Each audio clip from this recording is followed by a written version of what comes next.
and welcome, I'm Liam the music reviewer. Wear me. No. Wear me. I said no. Oh, sorry, I didn't hear you right. Okay, just enjoy recording the video. And today we're going to be talking about the latest release by Japanese-American singer-songwriter Mitski, titled Be The Cowboy. Now, Mitski is an artist that I believe has had this sort of like sad girl image since her 2014 record, Burn Me at Makeout Creek. A record that seemed to like incorporate a lot of like 90s punk elements. It seemed like more of a kind of like a DIY sort of affair, but it was quite rough.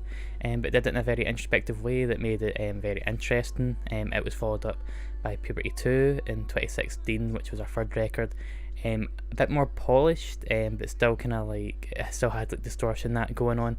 But it was a love album in a way that I feel like people may not give it enough credit, due to the fact that it explores a multitude of different sort of topics, and that I believe probably make Mitski one of the most interesting artists around at the moment, just in terms of how she explores things. I've only started listening to her this year thanks to the recommendation of my girlfriend Barry, and I'm very glad because those two albums were just really good. They felt different from each other in a way that showed that there was some progress going on. I have not listened to our first two records. They're on the ever-growing list of albums that I need to either revisit or to discover.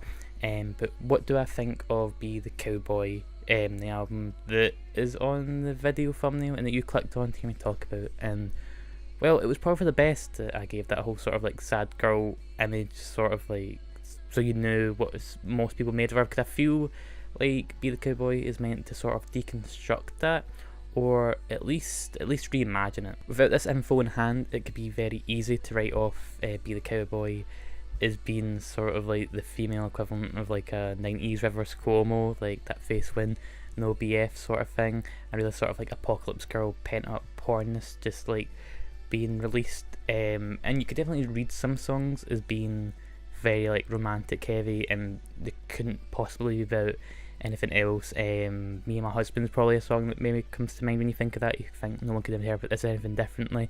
Maybe about like a relationship or matrimony that's just had its rough patches, especially on Mitski's behalf. But now they're doing better. But when I've came back to this album, God knows how many times the past 2 days. But I feel like the Mitski made this in mind with trying to like touch on this whole sort of like worry she has, and a worry that I'm pretty sure every creative has, about the longevity of their work, if somebody will care about their music in 10 years, 5 years, even the next year, because you probably know an artist just now who got critical acclaim, and in the next year no one really ever brought them up in conversation.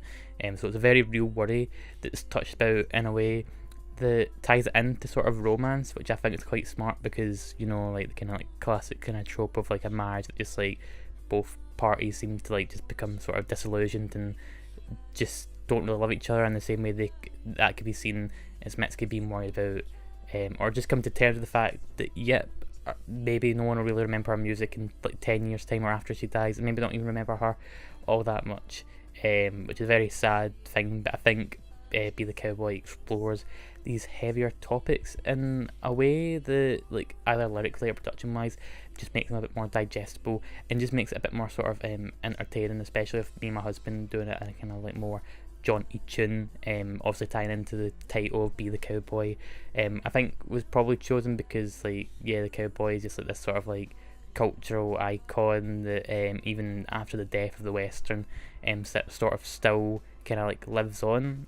That's how I see it anyway. I don't know if I'm reaching a lot here, but like, that's music for you. Everyone's got their own sort of read of it, and that's just how I see it, and that's why I really like this album, because of just how, like I say, how intelligent it is with how it goes about just operating, I guess. Like Nobody, the real big single from this, and one of the just best singles I've heard of this year, came about after a trip to where was it, Malaysia, where Mitski spent a lot of her childhood.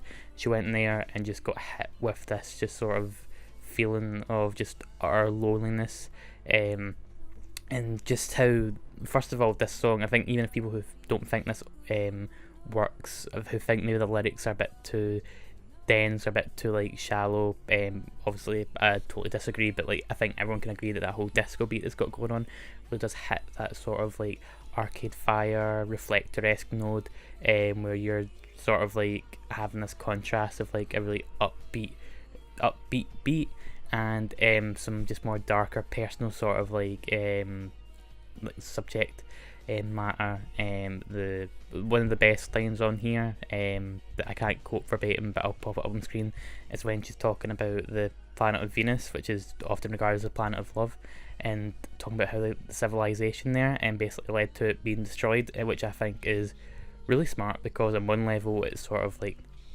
acts as being how we as people, as a species, seem to always need that love just to operate, even if it's not in a sort of like total like girlfriend, boyfriend, partner way. If it's just like love from our friends and family, like we need it so much just to try and get by, and that whole thing of like that taking its toll on the planet is the epitome of it.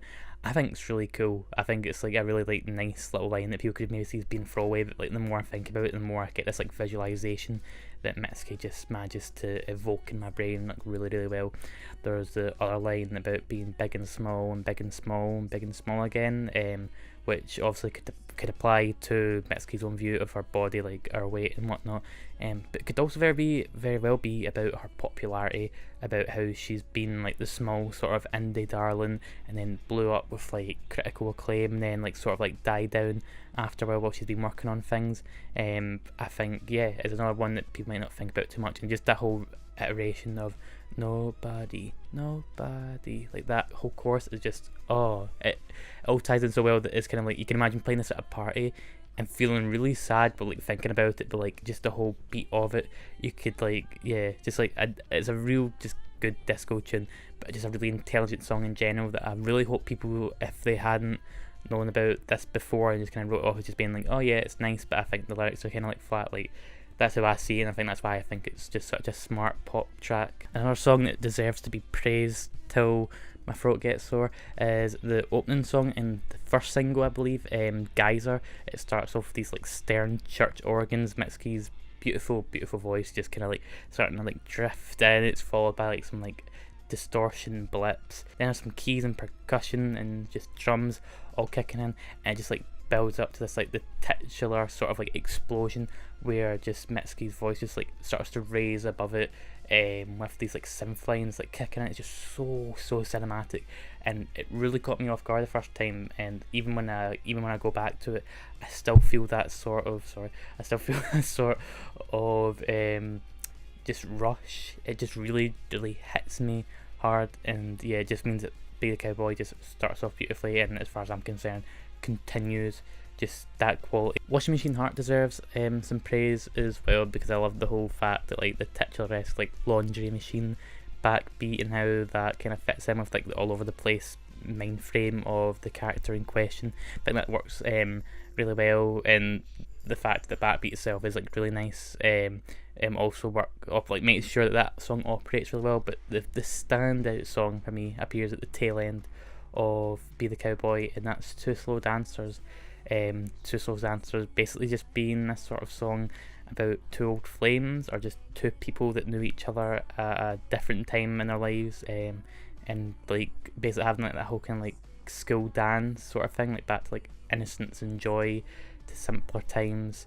It's just it's really simple in terms of like it kind of like it hits the same sort of vein that Skeletons from Yeah's It's Blitz does, but it's in a far more simpler way. It's more just kind of like, from what I remember, it's just kind of like soul keys, some sort of like synth lines as well. It really does make her words have just all that much more of an impact. And as far as I read it, like the Two Slow Dancers, it could very well be a song that you like affiliate with you and somebody else in your life, but I really think it's meant to be Mitski basically singing to you, the listener. It does feel like really intimate. Her vocals aren't ever like she's not really like pushing herself. It does feel like she's like right there, kind of like beside you, and just how it kind of like touched on like how our relationship with musicians change. I could specifically say Mitski just now because how she addressed it throughout the album. How even without the whole technology thing, even without the whole we stream everything. Just we know everything that our favorite musicians are doing. Even without that, it's just we as people, we grow older, our prerogatives change, our views change, and so our relationship with our bands and artists change. Think of your favourite band when you were 15. My favourite band was Biffy Clyro. One of my favourite bands still is Biffy Clyro, but the way that I work with them on some sort of level is different to how it was before, and I think that sort of like touched on that worry that Mitski also talks about before, and she just kind of like goes away for like the last 10 seconds just instrumental, and I found that super powerful, and it's just a really impactful finale. Yeah, and the fact that like there's like these sort of like 1 to 2 minute songs, there's some ones that are like 3 minutes long, but like the fact that like this is like the longest song on here, I think is meant to be that way. Like it's like the whole line about like how the last one's out and that no one ever wants to be the last one out.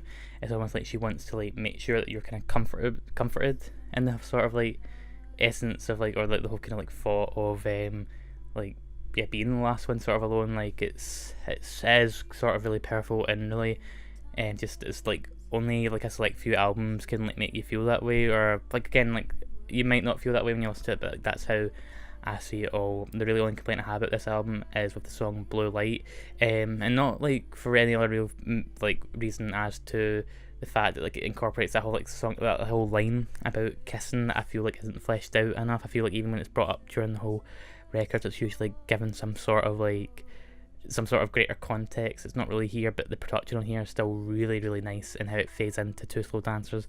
Like I don't feel like it's a waste, but it's like it's something that like if it got like an extra minute or two to really like kind of like just flex a little bit and just kind of like get a bit of time to develop, I think it would really benefit it. But that's really all I've got to say. Be The Cowboy is just starts as beautifully as it ends, and my jaw was just dropped from start to finish. Just such an amazing listening experience. Yeah, Mitski just created like a really multifaceted record that draws past experience, both as a lyrical core and sound, with like some few shared bits of DNA with like other records. Could some songs maybe like a bit more developed? Like a lot of people I've seen say like how they wish that the songs were a bit longer. And I get that, like that's a totally fair criticism, and I'm not going to argue that you're not allowed to feel that way. But for me, I think that's kind of like it's kind of the whole point, because Mitski talks a lot about how when it comes to being in the moment, you don't get to choose how long that time lasts. Sometimes when things are just getting good, they get snatched away from you far too soon. When things, I thought that was again just I think that was a choice that Mitski was aware of, that she knew some people wouldn't really like. Not that they wouldn't get, but they wouldn't be too fond of, because at the same time they could be aware of that, but think that they need more time with some songs. For me though, like it's like 30 minutes long, 14 songs. Like the fact that some of them are quite short and sweet means that they never like. There's not ever the threat of them overstaying. Like they're not outstaying their welcome at any point, and I just think that that's really powerful. The whole thought of like how you don't get a say in how long like the moment lasts for, and when you do, when you can exert that creative control, you really need to make it count. And Mitski does that. She exerted that creative control. She made her mark, and I'm not going to be forgetting about this album anytime soon. I'm feeling a decent 9 on this record, and as always guys, stay safe, stay hydrated, and I'll see you guys soon.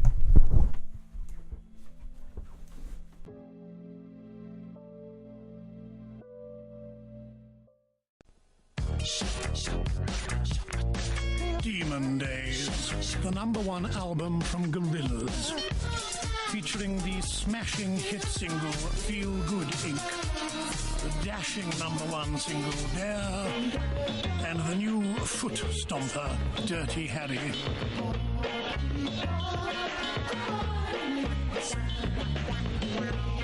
Demon Days, out now.